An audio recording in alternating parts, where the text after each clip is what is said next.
Assalamualaikum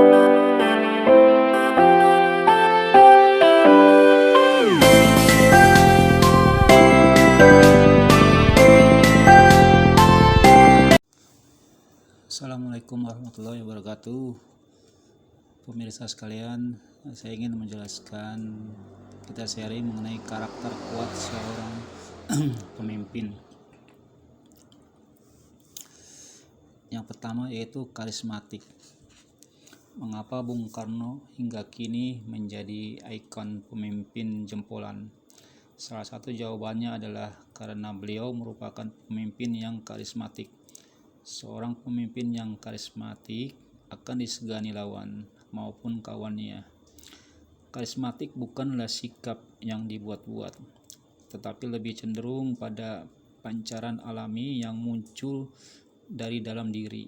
Bayangkan saja Anda meniru-niru gaya Bung Karno ataupun gaya Barack Obama. Bukannya orang lain akan terkagum-kagum, namun akan menertawakan Anda. Karisma yang muncul dari setiap orang berbeda-beda. Nah, tugas Anda sebagai pimpinan adalah memunculkan karisma Anda agar berguna dalam memimpin orang-orang yang dipimpin. Kedua, memiliki integritas. Pemimpin yang memiliki integritas akan lebih disegani teman ataupun lawannya. Integritas tinggi seorang pemimpin akan membawa perubahan, baik karena dengan integritas tersebut campur tangan pihak lain bisa diminimalisasi.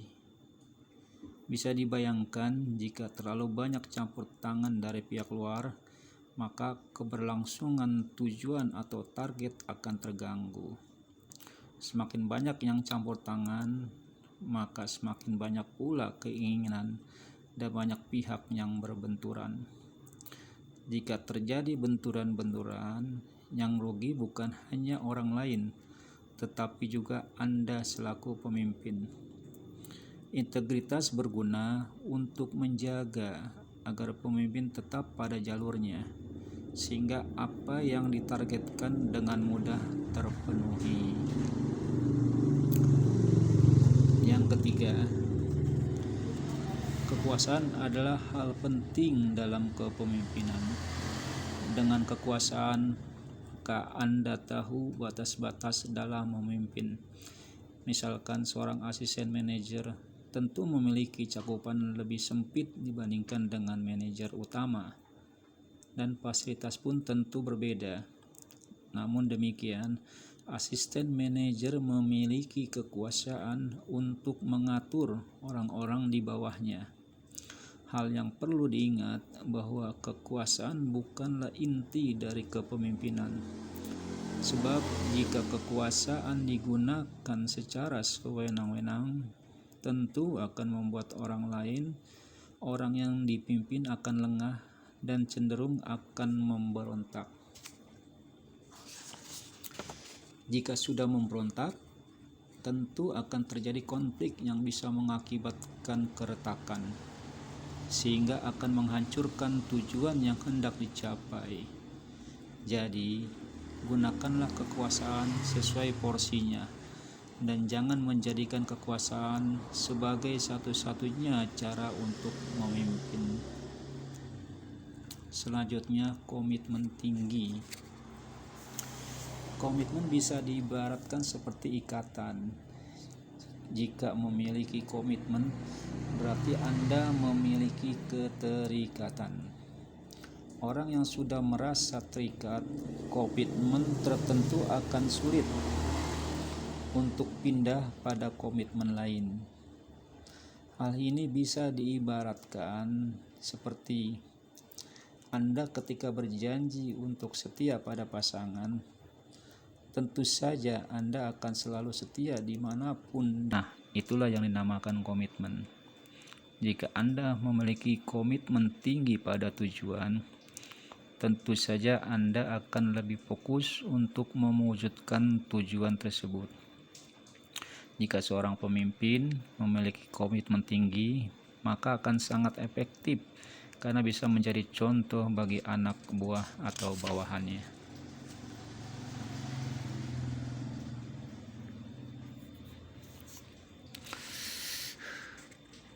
Di saat keadaan tegang dan genting, yang diperlukan bukanlah ketergesa-gesaan, tetapi suatu ketenangan. Ketenangan diperlukan untuk menata pikiran serta mengendalikan ketegangan. Dengan ketenangan tersebut, maka pikiran akan lebih jernih. Tanpa adanya ketenangan, mustahil masalah dapat diselesaikan dengan baik. Ketenangan dalam menghadapi masalah merupakan ciri seorang pemimpin yang berpikiran matang dan dewasa. Kita bisa melihat para pemimpin dunia, kebanyakan dari mereka memiliki ketenangan dan tidak tergesa-gesa dalam mengambil keputusan atau memerintahkan sesuatu. Bersikap adil. Sikap adil adalah sikap mutlak yang harus dimiliki seorang pemimpin. Keadilan harus dimulai dari diri sendiri, karena jika sudah mampu bersikap adil terhadap diri sendiri, maka akan lebih mudah adil terhadap orang lain. Contoh kecil, bersikap adil dalam lingkup keluarga. Anak yang bersekolah SD dengan yang bersekolah SMA, maka harus ada perbedaan uang saku, karena kebutuhan anak SD dan SMA itu berbeda. Adil di sinilah bukan berarti dipukul rata, melainkan disesuaikan dengan kebutuhan dan kemampuan.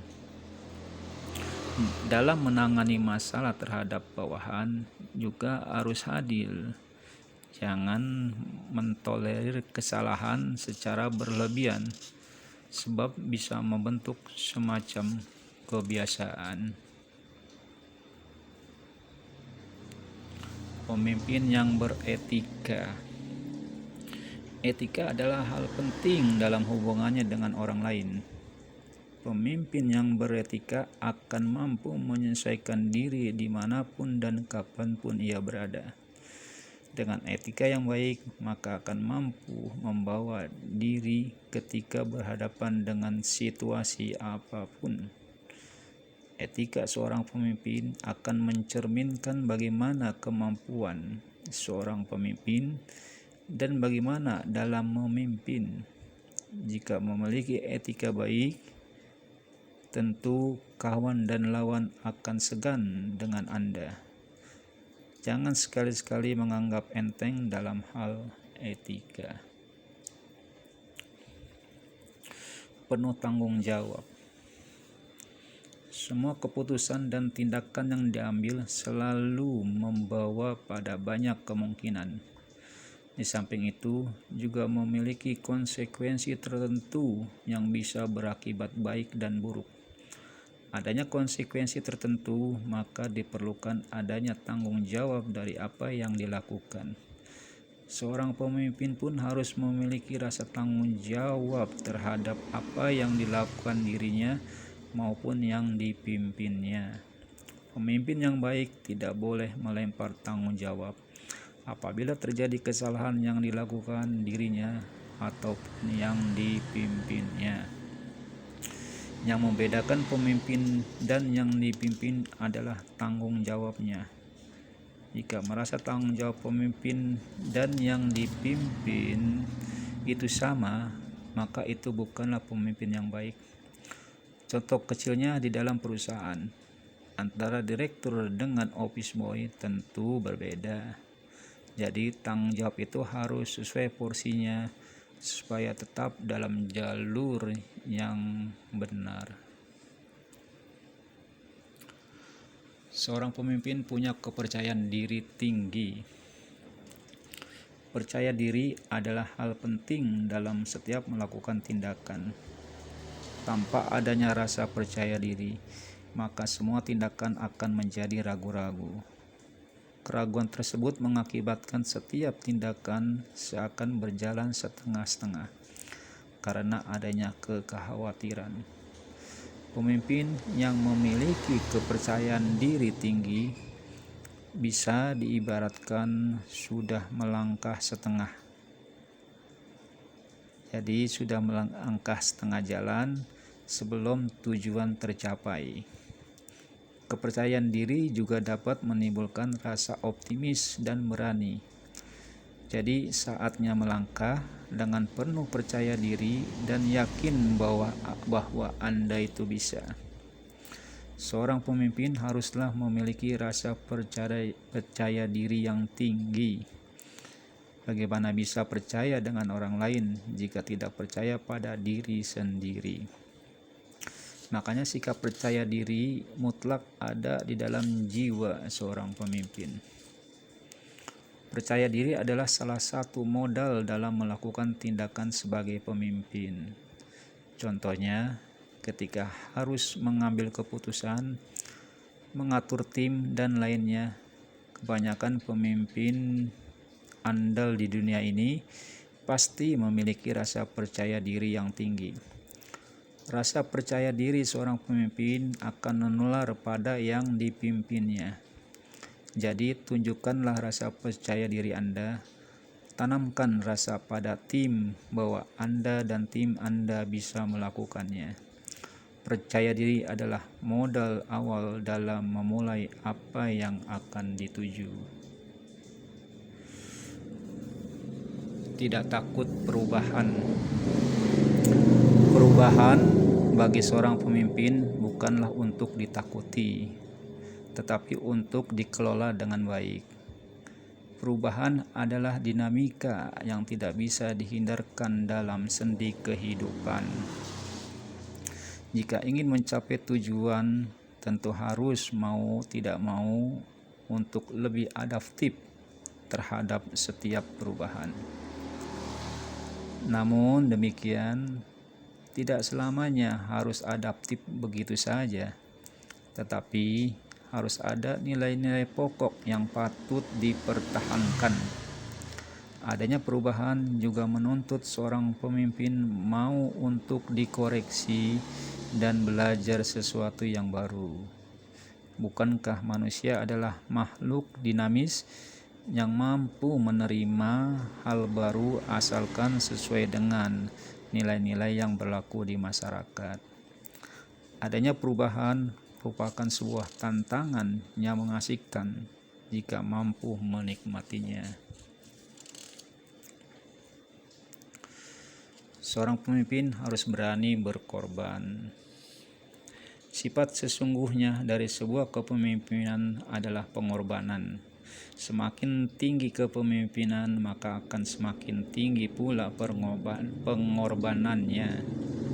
Misalkan, seorang pimpinan usaha, ia adalah tumpuan bagi keluarga dan keberlangsungan nafkah karyawan di perusahaannya. Ia akan selalu memikirkan bagaimana usahanya menjadi semakin maju, sehingga bisa menghidupi perekonomian orang banyak. Bila usahanya bangkrut, maka banyak orang yang terkena imbasnya. Sebaliknya, jika berhasil, juga imbasnya akan dirasakan banyak orang. Jika di saat pelik, si pengusaha bisa saja tidak menggaji dirinya sendiri dan tidak mau memecat karyawannya. Tidak menggaji dirinya sendiri tentu sesuatu bentuk pengorbanan. Pemimpin ideal adalah hal yang seperti itu. Tidak hanya memikirkan diri sendiri, tapi juga anak buah atau karyawannya. Dengan bersikap seperti itu, maka loyalitas akan terbangun dengan sendirinya. Kejujuran. Seorang pemimpin harus menjunjung tinggi kejujuran. Kejujuran adalah hal mutlak dalam rangka mencapai tujuan. Tanpa adanya kejujuran, maka akan banyak hambatan yang berujung pada kegagalan pencapaian. Misalkan, anak buah Anda ada yang berlaku tidak jujur, maka imbasnya akan merembet pada semuanya. Anda selaku pemimpin juga harus bertindak jujur pada anak buah Anda. Misalkan kinerja anak buah memuaskan, maka Anda juga harus jujur mengatakan puas padanya, dan jangan mengatakan tidak puas. Kejujuran Anda akan membuat anak buah terpacu dalam melakukan tugas. Demikian pula, jika Anda kurang puas dengan kinerja anak buah, katakan saja kekurangpuasan Anda. Namun, perlu diingat bahwa penyampaian kekurangpuasan Anda harus dibungkus dengan kata-kata yang memotivasi dan jangan sampai melemahkan mereka. Disiplin merupakan salah satu kunci utama keberhasilan. Jangan sekali-kali bertindak indisipliner, sebab akan menghambat kinerja. Misalkan suatu tugas harus dilaksanakan selama seminggu, berarti tugas tersebut tidak boleh molor, sebab sekali molor akan berimbas pada tugas selanjutnya. Banyak kegagalan yang diakibatkan karena tidak disiplin.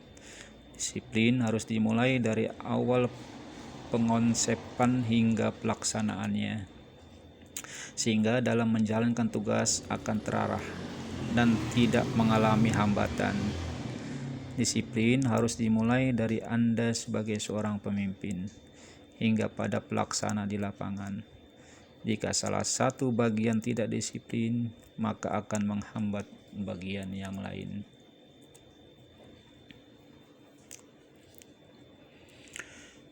Kemampuan memandang dari sudut lain merupakan kemampuan yang harus dimiliki setiap pemimpin. Ada kalanya perbedaan timbul di antara pemimpin ataupun antar bawahan. Bisa diambil contoh, bagian produksi tentu pola pikirnya tidak sama dengan bagian marketing. Bagian produksi akan lebih berkompeten di dalam memproduksi produk, dan marketing lebih pada sisi pemasarannya. Namun, terkadang bagian marketing mengeluh karena produknya kurang laku. Oleh karena itu, bagian marketing hendaknya menginformasikan apa-apa yang perlu diperbarui dalam produknya, sehingga akan menghasilkan produk yang laku di pasaran. Jadi, harus ada keseimbangan antar lini agar tercapai semua tujuan. Nah, seorang pemimpin harus pandai menempatkan diri dan harus mampu memahami berbagai sudut pandang yang berbeda.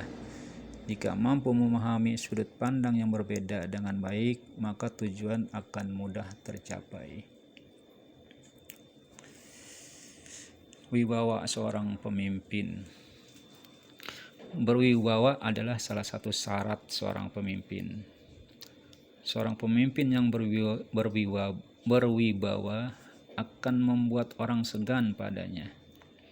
Akan tetapi, jika seorang pemimpin tidak memiliki wibawa sama sekali, maka akan diremehkan oleh lawannya, bahkan diremehkan pula oleh anak buahnya.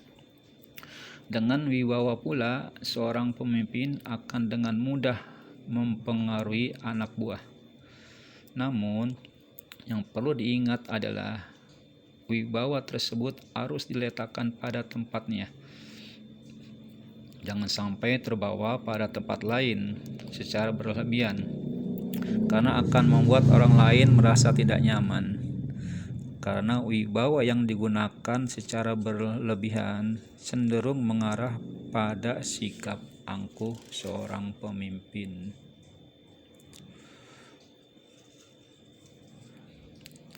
Keinginan pemimpin adalah hal penting yang harus dimiliki seorang pemimpin. Jika tidak memiliki keinginan memimpin, maka yang ada hanyalah perasaan terpaksa dan akan menemui kegagalan. Perasaan terpaksa tersebut akan mempengaruhi pada kinerja. Karena dengan keterpaksaan tersebut akan membuat kerja tidak sepenuh hati dan tidak memiliki gairah memimpin.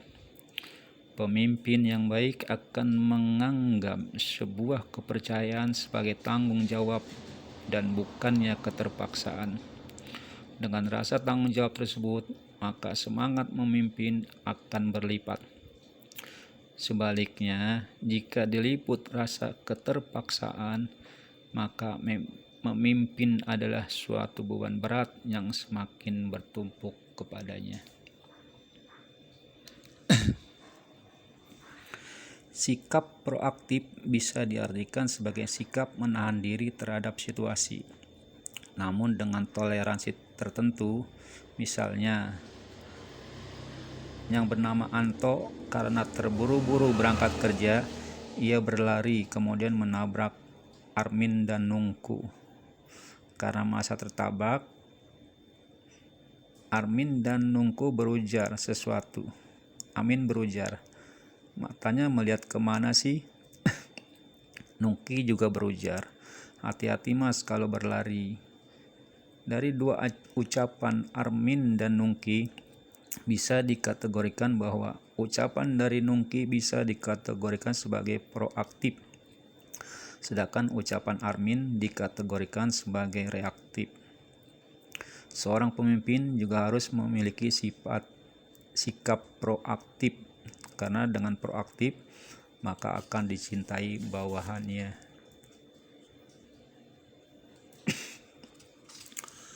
Objektif. Pemimpin harus objektif. Kemampuan menilai segala hal secara objektif sangatlah diperlukan agar mampu melihat sesuatu secara jujur dan menyeluruh. Jika memiliki kemampuan menilai secara objektif, tentu tidak ada yang namanya kolusi dan nepotisme. Pemimpin yang memiliki kemampuan demikian maka akan mampu membentuk tim yang solid, sehingga akan memudahkan dalam mencapai tujuan. Namun dalam kenyataannya masih banyak pemimpin yang tidak bisa menilai sesuatu secara objektif karena banyak hal. Hal tersebut bisa dipengaruhi banyak faktor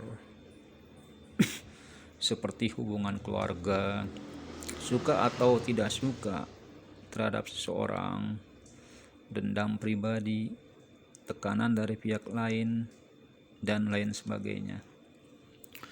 Penilaian secara objektif akan berpengaruh pada keutuhan tim dalam jangka pendek, jangka menengah, dan jangka panjang. Jika mampu menilai objektif, maka tidak ada lagi pihak yang merasa iri atau dianaktirikan. Demikian karakter kuat seorang pemimpin.